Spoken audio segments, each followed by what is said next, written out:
सभी भक्तों को सीताराम जय बालाजी महाराज जाए बागेश्वर धाम सरकार। कलयुग के बाद कौन सा युग आएगा? कलयुग के अंत के बाद क्या होगा? दोस्तों, आप तो जानते ही होंगे कि कलयुग के बाद कौन सा युग आएगा। उस युग का नाम है सतयुग। ज्योतिष और पौराणिक ग्रंथों में युगों के वर्णन अलग अलग हैं।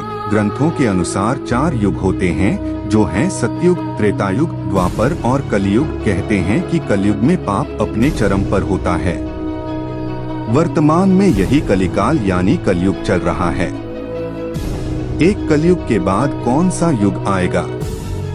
2 कलयुग का अंत आते आते कैसी हरकतें करेंगे लोग? 3 कलयुग की पहचान। 4 कलयुग का अंत। 5 शिव पुराण में कलयुग का उल्लेख। 6 कलयुग के बाद कैसा होगा सतयुग? 7 सतयुग के बाद कैसा होगा त्रेता युग? कलयुग के बाद कौन सा युग आएगा?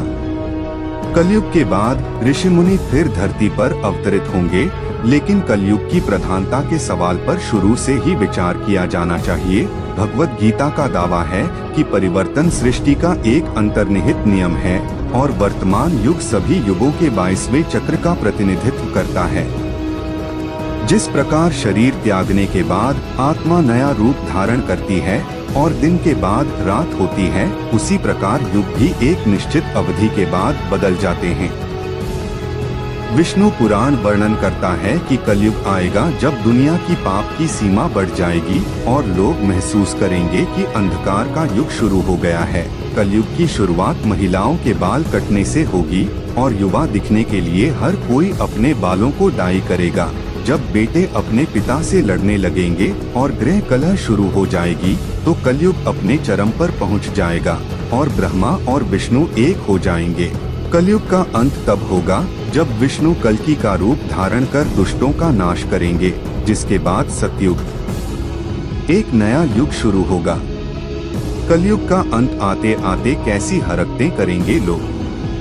कलयुग 4,32,000 वर्ष का होगा, जिसमें से 5,121 वर्ष ही बीते हैं। इस उम्र में लोग नास्तिक हो जाएंगे और उनका एकमात्र उद्देश्य धन कमाना होगा।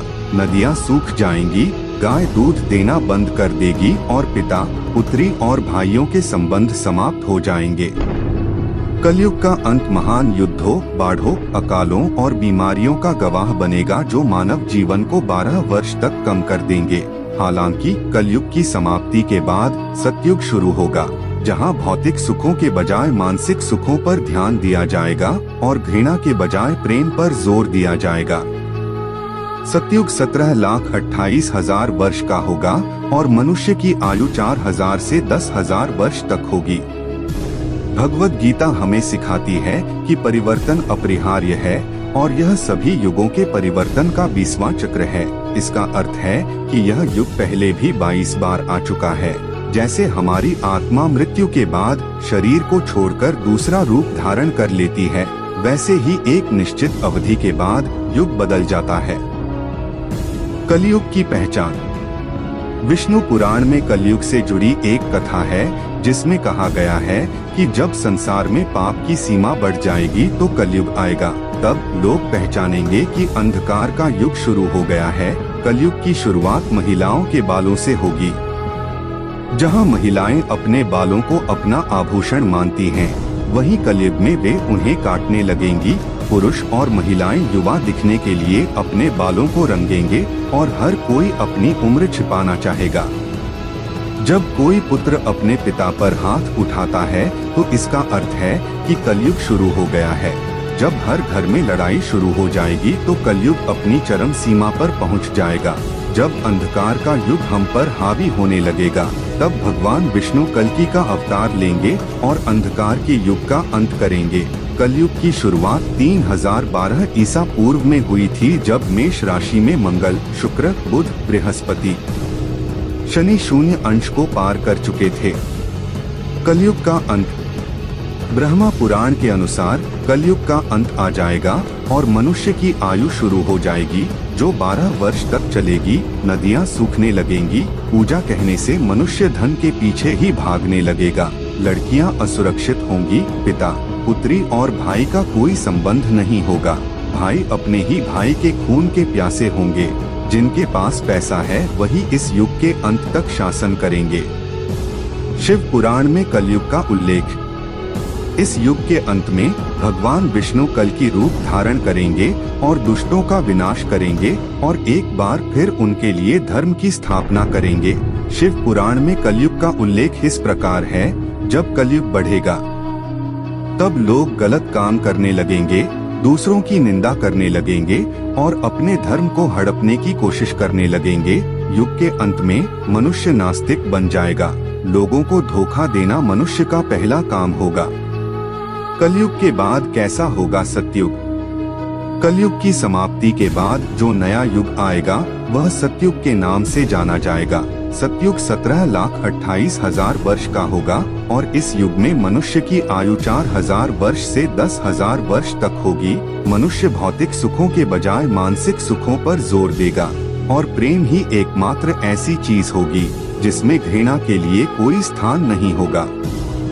मनुष्य का सर्वोच्च ज्ञान फिर से स्थापित हो जाएगा।